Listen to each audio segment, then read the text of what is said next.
pada hakikatnya ya pembeli itu adalah ya pembeli gitu, nggak boleh mengatur harga, ya nggak? Iya. Ya. Jadi aneh sebagai pembeli yang menerima konsekuensi penjualan harga dari yang punya barang, ya kan? Nah, aneh nawar ke antum misalkan 80 nggak bisa, ya kan? Terus aneh lari ke Kang Basri, ya kan? Kang Basri bilang, yo sok mangga 70. Nah, Kang Dabeng tahu Kang Basri jual 70. Terus aneh datang lagi ke Kang Dabeng. Kang Dabeng, tuh Kang Basri aja jual 70. Wah, 70 ya udah deh punya aneh, jual aja 65 borong. Aneh balik lagi ke Kang Basri. Kang Basri, Kang Dabeng aja jual tuh 65 ya kan? Kang Dabeng jual 65. Gimana Kang Basri? Oh ya udah deh kalau gitu borong sok, mangga 50.000 aja. Aneh balik lagi ke Kang.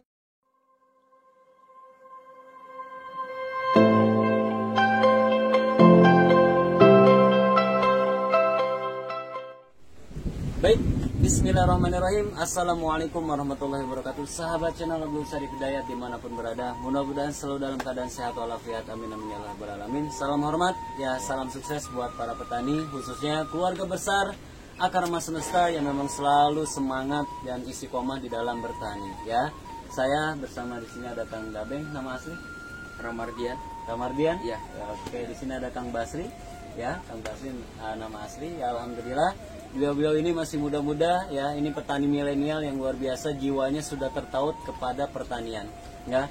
Ini juga di keluarga besar Akarma Semesta juga masih banyak petani-petani muda, tua dan muda juga ada di Akarma Semesta ini, yang mana juga alhamdulillah sejauh ini konten-konten kita ini juga banyak menginspirasi banyak saudara-saudara kita yang ada di Indonesia alhamdulillah untuk mulai bertani. Kenapa sih kita harus bertani? Karena alhamdulillah Indonesia ini memiliki iklim yang luar biasa yang sangat mendukung di dunia pertanian ya.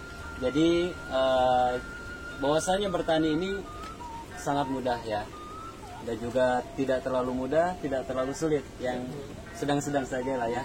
Sehingga ini menarik semangat buat rekan-rekan semuanya yang ada di sini ataupun rekan-rekan saudara kita yang ada di Indonesia yang sudah tergabung di Akarma Semesta. Kurang lebih kita sudah ada 24 grup ya, yang terbagi di setiap provinsi yang ada di Indonesia, dan insya Allah akan menambah karena masih ada provinsi-provinsi yang lain yang belum tergabung dengan kami, yang mana juga kami dengan tujuan adalah ingin memajukan dunia rempah ya, yang mana diawali saat ini dengan rempah jahe merah ya. Demikian juga bahwasanya ini bisa menjadi gambaran dan acuan bahwasanya Kang Ramardian juga masih muda, Kang Basi juga masih muda, tapi semangat untuk bertaninya sangat luar biasa. Kenapa demikian? Ya, karena mereka tahu ya, dan sudah terbuka ya mindsetnya bahwasanya ke depan ya Indonesia ini membutuhkan pertanian. Bukan hanya Indonesia, negara-negara lain pun membutuhkan pertanian. Kenapa? Pertanian ini adalah salah satu sektor yang akan direbutkan nantinya ya, yang akan direbutkan, bukan nantinya, saat ini pun direbutkan. Apabila terjadi krisis di suatu negara ya, ketika kekuatan ataupun ketahanan pangannya juga ya, ketahanan pangannya bisa diandalkan, insya Allah tidak akan pernah terjadi krisis di suatu negara. Betul ya Kang? Ya. Mereka ini sangat antusias. Saya yakin ya, petani-petani lain antusias. Kenapa? Karena ingin menguatkan ketahanan pangan kita semuanya ya. Berikut pun ya, saat ini di masa pandemi Covid tidak ada petani yang menangis ya, tidak ada petani yang menangis. Mereka enjoy aja ya, mereka tersenyum, tertawa gitu ya, bahagia, tenang-tenang aja. Kenapa? Kebanyakan para petani kita memang menanam untuk kebutuhan sehari-hari seperti bayam, kangkung, apalagi sekarang lagi banyak petani kita, saudara kita yang memiliki inovasi hidroponik dan sebagainya. Ini sangat luar biasa sekali ya. Adapun seperti berasnya ya kan, terus seperti hal-hal lainnya di dunia pertanian ini, mereka alhamdulillah di pandemi Covid seperti ini juga tidak mengalami kesulitan lah, alhamdulillah. Bahkan mereka dibutuhkan. Mobil khusus nih ya, petani rempah-rempah yang saat ini saya dan rekan-rekan di sini rasakan bahwasanya rempah-rempah kita sangat dicari ya, sebagai bahan stimulus ya, sebagai bahan untuk menambahkan imun dan sebagainya. Wabil khusus jahe merah nih saat ini. Kami merasakan bahagia, kami merasakan kesejahteraan ketika kami memberikan keseriusan di dalam kegiatan kami budidaya ataupun di pertanian kami. Maka dari itu mudah-mudahan ini bisa menjadi inspirasi buat teman-teman semuanya. 350 tahun Indonesia dijajah, hanya diambil apanya? Rempahnya. Dan negara yang menjajah kita sekarang sudah menjadi negara maju. Dengan kesadaran dan juga dengan kesadaran dan keyakinan Indonesia ini lepaslah dari penjajah-penjajah tersebut. Hanya saja Indonesia masih dijajah, dengan ditinggalkan oleh para penjajah itu masih dijajah, rekan-rekan. Ya, seperti selalu kita bahas ya dalam rapat, sebutnya ini lebih dari 2 orang ya, karena kita dibagi tugas, karena mereka adalah tim ahli, kami pencar-pencar, ada yang di Medan sekarang ya, dan juga ada di berbagai lokasi ya. Pokoknya banyak ya, ada 16 orang ya, alhamdulillah ya. Teman-teman ini sudah mulai dibuka mindsetnya dan mereka sadar dan mereka benar-benar lillahi ta'ala ya, mereka benar-benar full ya. Mereka benar-benar maksimal untuk menggerakkan dunia pertanian di Indonesia, alhamdulillah. Kenapa demikian? 350 tahun Indonesia dijajah dan negara yang menjajah tersebut sekarang sudah maju pesat ya. Indonesia sampai sekarang masih dijajah dengan apa? Ketertutupan ataupun kita masih tertidur nih ya, dari berbagai potensi yang memang dapat menghasilkan kesejahteraan itu sendiri. Indonesia ini sebetulnya sudah maju ya, harusnya sudah maju dengan mereka melirik ya, ataupun minat bertaninya itu apabila luar biasa ya. Alhamdulillah kita belum besar ya, tapi sudah merasakan kesejahteraan yang luar biasa ya. Kenapa kita masih dijajah? Karena saat ini kita masih melirik ataupun memandang sebelah mata daripada kesejahteraan dunia pertanian ya. Andai kata kita sudah membuka mata, membuka hati kita, yakin ya bahwasanya pertanian itu adalah lumbung kesuksesan ya. Apabila rakyat Indonesia ini memanfaatkan ya lahan-lahan non produktif ya menjadi produktif, yakin insya Allah Indonesia menjadi salah satu negara maju ya. Apabila kita mengejar ketertinggalan teknologi, waduh, Indonesia ini juga memang tidak kekurangan orang cerdas, kita bisa mengejarnya. Tapi jangan lupakan juga dunia pertaniannya, karena Indonesia ini benar-benar memiliki tanah yang luar biasa, ya, tanahnya subur, memiliki iklim yang luar biasa, ya. Jahe ini kita tanam tiap bulan, ya. Walaupun ada ya orang tua dulu kalau nanam jahe sesuai dengan musimnya, tapi alhamdulillah kita mencoba berinovasi, ya. Di grup juga, ya, di grup Akar Emas Semesta ini juga ada penyemaian setiap bulannya. Alhamdulillah ya, meskipun memang ada beberapa kendala-kendala mengenai cuaca, alhamdulillah masih bisa dikondisikan ya, seperti itu. Jadi Indonesia ini sangat kaya sekali ya, kalau kata plus-plusnya ya, tanah kita tuh tanah surga, ya enggak? Ya kan? Ya. Nah, itu benar, itu kami rasakan ya. Makanya rekan-rekan semua harus bangkit dari ketertiduran. Teman-teman harus bangkit melirik dunia pertanian yang saat ini Masya Allah masih banyak lahan-lahan kosong, meskipun sudah banyak yang tergerus ya, meskipun sudah banyak yang terbangun dengan infrastruktur lainnya. Dan ini bisa menjadi kesempatan buat rekan-rekan semuanya maju ya di sektor pertanian. Ini luar biasa sekali. Kembali lagi, 350 tahun Indonesia dijajah dan mereka itu mengambil rempah-rempah kita dan sukses. Kenapa kita tidak terbangun? Kenapa kita tidak meyakini dan menyadari bahwasanya dunia pertanian kita itu sangat luar biasa sehingga banyak dilirik oleh negara-negara lain. Makanya ayo kita bangkit. Dan ada satu hal ya rekan-rekan semuanya, di Indonesia ini ya, kita itu banyak dipermainkan oleh para buyer. Sekali lagi ya, kita itu banyak dipermainkan oleh para buyer. Kenapa demikian? Rempah-rempah kita itu adalah aset ya, rempah-rempah kita adalah aset ya, itu masih menjadi permainan oleh para buyer. Simpelnya kayak gini ya. Kalau kita ke pasar ya, kalau kita ke pasar, siapa yang butuh ya? Kita ibaratkan kita mau beli baju nih ya, Kang Dabeng ya, Kang Basri, kita mau beli baju nih ya kan? Kira-kira yang butuh baju itu kita sebagai pembeli atau yang punya baju itu? Yang jual baju? Siapa yang butuh? Sama-sama butuh sih, Pak. Ya, yang paling butuh siapa? Kita ya? Iya. Ya, kita sebagai pembeli. Kira-kira nih Kang Dabeng, kalau antum jualan baju di pasar, yang nawar itu aneh sebagai pembeli atau antum? Kita sebagai pembeli. Ya. Ya. Aneh kan sebagai ya. pembeli kan? Ya, benar. Nah, sekarang ini di dunia pertanian kita yang nawar barang itu ya yang punya barang. Contoh, antum punya jahe, ya kan? Ini di dunia jahe nih. Ini tidak jauh dengan dunia rempah lainnya ataupun dunia pertanian lainnya, ya. Yang nawar itu bukan aneh sebagai pembeli, tapi antum sok mangga beli. Ya, jahe aneh. Contoh gini, aneh kemarin, ya. Ini antum masih muda, tapi antum berhak aneh buka mindsetnya seperti yang sudah kita bahas ya. Aneh ulangi lagi supaya ini bisa menjadi inspirasi buat teman-teman yang lainnya yang nonton nih, ya. Karena ini YouTube itu hutan rimba, jadi siapapun bisa menonton. Yang mudah-mudahan ya, antum jangan memandang beliau masih kecil, tapi alhamdulillah ilmu jahenya luar biasa, ilmu rempahnya. Ya, jadi kita buka aja pembahasan di sini. Jadi kayak gini, ya, yang kemarin kita ulang.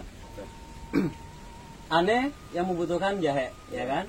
Gak mungkin dong, ya. Antum yang negosiasi harga sehingga antum yang menaikkan, antum yang menaikkan ataupun menurunkan, otomatis aneh dong yang negosiasi. Contoh gini, antum punya jahe harga 80, ya kan? Kang Basri punya jahe juga, ya kan? Ketika aneh pergi ke Kang Dabeng, ya Kang Dabeng, harga jahe berapa? 80.000. Nah, aneh lihat juga Kang Basri punya jahe merah juga, ya kan? Pada hakikatnya ya, pembeli itu adalah ya pembeli gitu, gak boleh mengatur harga. Ya enggak? Ya. Jadi aneh sebagai pembeli yang menerima konsekuensi penjualan harga dari yang punya barang, ya kan? Nah, aneh nawar ke antum misalkan 80 nggak bisa, ya kan? Terus aneh lari ke Kang Basri, ya kan? Kang Basri bilang, yo sok mangga 70. Nah, Kang Dabeng tahu Kang Basri jual 70. Terus aneh datang lagi ke Kang Dabeng. Kang Dabeng, tuh Kang Basri aja jual 70. Wah, 70 ya udah deh punya aneh. Jual aja 65 borong. Aneh balik lagi ke Kang Basri. Kang Basri, Kang Dabeng aja jual tuh 65, ya kan? Kang Dabeng jual 65. Gimana Kang Basri? Oh ya udah deh kalau gitu borong sok, mangga 50.000 aja. Aneh balik lagi ke Kang Dabeng, ya kan? Kang Dabeng, Kang Basri jual 50.000. Antum mau enggak? Aduh bingung saya. Udah jual 40 dah, habisin tuh. Sok borong mangga, lahan saya hektaran jahenya. Itulah ya yang terjadi saat ini, ya. Karena saya punya rekan banyak para petani, baik dari Medan, ya kan, dari Jambi, Kerinci, terus juga dari banyak banget lah ya, dari Jawa juga banyak banget. Dan itulah yang terjadi di dunia pertanian kita. Kita itu dipermainkan, ya. Kita itu dipermainkan oleh para buyer dan kita menjadi tontonan pertengkaran antara petani. Padahal bersaudara, ya masih sikut-sikutan harga gitu loh. Kalau kita punya barang ya kita lah yang mempertahankan, ya kan? Misalkan buyer datang ke kita, ya kan? Harga berapa? 80.000. Bisa nego nggak bisa. Datang lagi ke Kang Basri, ya kan? Kang Basri, harga berapa? 80. Ya. Bisa turun nggak bisa. Oh, Kang Dabeng lagi 80 nggak bisa. Nah itulah, ya kita harus punya komitmen, kita harus punya pendirian. Sesama petani harus bersatu. Ya kalau nggak bersatu kita akan terus dipermainkan, gitu. Makanya alhamdulillah akar emas semesta ini bisa menjadikan satu pintu. Nanti perusahaan-perusahaan lain itu akan negosiasi langsung dengan akar emas semesta. Akar emas semesta ini akan transparasi insya Allah, ya. Jadi Kang Dabeng, Kang Basri akan tahu, ya. Nanti ketika ada negosiasi antara buyer dengan akar emas semesta, misalkan gold di harga 80.000, ya, ataupun harga baik dari 30 sampai 80, nanti para petani tahu akar emas semesta mampu bernegosiasi dengan para buyer itu berapa. Alhamdulillah, insya Allah wujud dari transparansi akar emas semesta ini bisa menjadi wadah daripada kesuksesan rempah-rempah yang ada di Indonesia. Kami bergerak dan kami mendirikan perusahaan ini dengan lillahi ta'ala. Insya Allah mudah-mudahan bisa menjadikan salah satu harapan besar bagi para petani agar menjadikan satu pintu. Bahwasanya kita punya rempah-rempah yang harus disatu pintukan. Jangan sampai kita dipermainkan oleh para buyer seperti itu ya. Ini bukan sok-sok tahu, tapi kami sudah banyak sekali survei dengan para petani jahe merah yang ada di Indonesia. Alhamdulillah memang itu kejadiannya gitu ya. Mohon izin. Ketika di Medan menjual 22.000 per kilo, aduh ngenes banget ya. Kalaupun di masa Covid gini kalian bisa menjual harga 65, ya kalian bisa menjual, kalaupun di detik.com kemarin update bahwasanya 120.000 per kilo, ya. Apa enggak ngenes gitu ya hati ketika rekan-rekan tahu bahwasanya ya. Saat ini harga rempah-rempah kita tuh di 120.000. Teman-teman di sana menjual ya ada yang 22.000, ada yang menjual 35.000, ada yang menjual 42.000. Sayang banget ya, itu tanaman itu nggak 1 hari 2 hari teman-teman ya, itu 10 bulan ya, 10 bulan hasil pertanian itu 10 bulan untuk di rempah-rempah. Jadi jangan sampai kita dipermainkan lah teman-teman ya. Kita harus bersatu ya, kita harus bersatu, jaga harga kita ya. Kalau ini di Medan harga 80, udah 80 ya. Kalau di harga misalkan di Baduy itu ada ya 80, ya udah 80, ya udah kita buka harga 80 aja, nggak usah ya di bawah dari 80. Makanya kita harus berkomitmen. Gimana caranya? Jangan sampai miskomunikasi ya. Kita punya barang, mereka yang butuh barang, karena satu hari mereka tanpa produksi ya, kerugiannya miliaran rupiah rekan-rekan. Jadi kita yang punya barang, kita lah yang harus mempertahankan ya, seperti itu. Jangan sampai pertanian kita itu dipermainkan. Ayo kita buka mata hati kita buka mindset kita, bahwasanya kita petani itu harus sejahtera. Betul, setuju nggak? Setuju banget gitu ya. Jadi inilah rekan-rekan salah satu cerita kami, bahwasanya setelah kami survei ke banyak rekan-rekan petani kita, saudara kita yang ada di seluruh Indonesia, itulah kejadian ataupun salah satu lika-liku yang ada di dunia pertanian kita. Makanya jika kita menaruh harapan di dunia pertanian, ayo kita satu komitmen ya, kita satu harga, gak boleh diacak-acak lagi, seperti itu ya. Itu aja mungkin ya teman-teman, cerita kita pada hari ini. Mudah-mudahan bisa menginspirasi banyak rekan kita, sehingga rekan-rekan kita antusias untuk bergabung di dunia pertanian, karena masih banyak lahan non produktif ya yang harus kita produktifkan, masih banyak lahan tidur yang harus kita bangunkan ya. Dengan kita sama-sama memajukan dunia pertanian kita, baik dari sektor rempah ataupun palawija dan lainnya. Seperti itu aja mungkin rekan-rekannya. Mudah-mudahan bisa menginspirasi banyak menginspirasi banyak rekan-rekan kita yang memang sekarang belum tergerak hatinya, yang memang memiliki pekarangan luas tapi tidak produktif, agar nanti bisa menanam rempah-rempah ataupun menanam sayuran-sayuran lainnya ya, seperti itu. Oke, salam hormat kami ya, salam semangat. Mudah-mudahan apa yang kami persembahkan ini memberikan manfaat, memberikan inspirasi, dan memberikan keberkahan dunia akhirat. Kami hanyalah petani biasa ya kan, yang banyak dosa, banyak salah dan hilaf. Kenapa tidak kami berbagi dari apapun pengalaman yang kami dapatkan ya, seperti itu. Terima kasih atas segala perhatiannya. Mudah-mudahan kita semua selalu dalam lindungan Allah Subhanahu wa taala. Amin amin ya rabbal alamin. Itu saja, wabillahi taufiq wal hidayah. Wassalamualaikum warahmatullahi wabarakatuh.